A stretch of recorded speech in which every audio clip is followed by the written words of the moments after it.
Première question, elle s'adresse à vous, Antoine Flahault.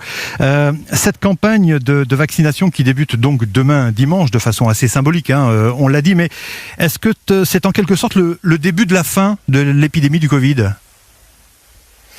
Alors ça pourrait bien sonner le début de la fin de cette épidémie de Covid. En effet, je pense que si on ne peut pas attendre des miracles de la vaccination, on ne va pas réussir à vacciner toute l'Europe en 15 jours, bien entendu.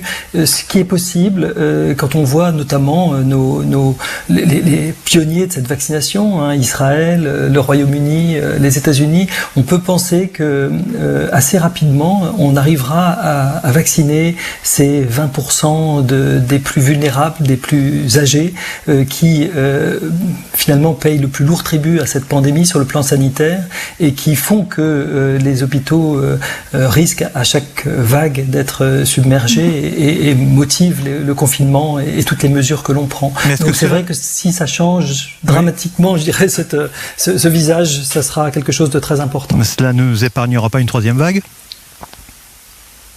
Alors, non, c'est pas le vaccin qui va épargner une troisième vague hivernale si cette vague devait survenir. Il n'est pas du tout une fatalité que cette troisième vague survienne. Il est possible que les mesures que l'on prend, toutes ces mesures barrières, que certaines mesures de confinement, le télétravail en est une, le couvre-feu en est une autre, permettent de passer l'hiver. Mais c'est vrai que ce ne sera pas le vaccin qui sera suffisant au début, en tout cas, pour éviter cette troisième vague. Il peut éviter des conséquences dramatiques de cette troisième vague parce que, encore une fois, la mortalité et les hospitalisations en soins intensifs sont essentiellement chez des personnes très âgées qui vont être vaccinées ces prochains jours. Le variant du Covid détecté la semaine dernière en Grande-Bretagne et dont un premier cas vient d'être repéré à Tours, est-il de nature à changer la donne, Antoine Flahault ?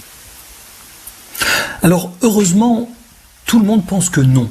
C'est pas du tout quelque chose qui est évoqué par les experts, même les plus pessimistes aujourd'hui, puisque les mutations concernent une toute petite partie de la protéine, la fameuse protéine spike, qui est cette protéine contre laquelle on essaye de développer une immunité par les vaccins. Cette protéine a donc très peu changé. En fait, le génome du virus, du coronavirus, est un génome ARN et c'est un génome très long. Il y a 30 000 acides nucléiques. Enfin, c'est le plus long de tous les virus ARN connus. Ce qui fait qu'il faut qu'il y ait beaucoup de mutations pour que ce nouveau virus généré par ces mutations soit rendu résistant au vaccin. Ça arrivera peut-être un jour. On redoute tous qu'un jour il y ait des mutations qui fassent un peu comme pour le virus de la grippe, qu'on ait affaire à une nouvelle souche de virus. Mais aujourd'hui, cette souche est peut-être un peu plus transmissible, c'est même pas totalement sûr. Cette souche ne semble pas plus virulente, mais en tout cas, il y a peu de chances que cette souche ne soit pas aussi accessible au vaccin. Pour en revenir au vaccin, Antoine Flahault, plus de la moitié des Français, 60% selon une dernière étude, se disent encore réticents face à ce vaccin. Il arrive trop vite, on n'a pas assez de recul. Est-ce que vous comprenez les interrogations des sceptiques ou est-ce que ça vous met en colère ?